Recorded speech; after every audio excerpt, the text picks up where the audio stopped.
โอ้ยโอ้ยฟ้าฟ้าห้องความอย่าลืมความที่ขอสั่งเด้อละนางเดี๋ยวบาดนี้บาดลาเป็ดยังอย่าสู่ลืมพี่อายขันน้องมอมพานังมอมพานังอุ้ยโอ้ยโอ้ยโอ้ยโอ้ยรัก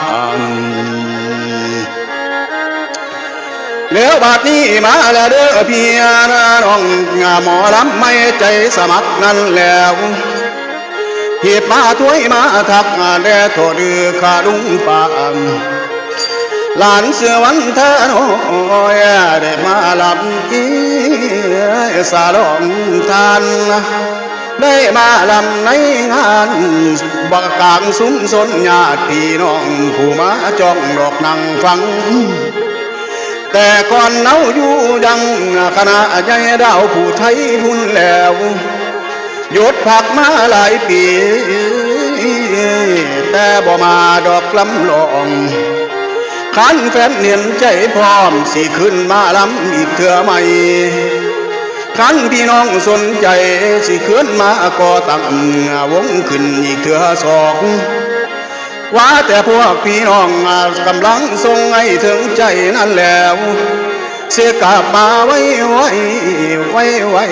หากบ่ดนดอกนั้นสาม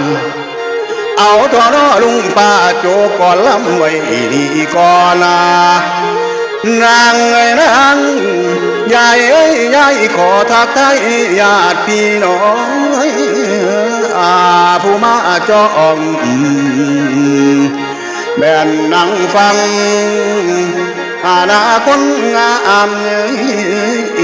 โอ้ยโอ้ยโอ้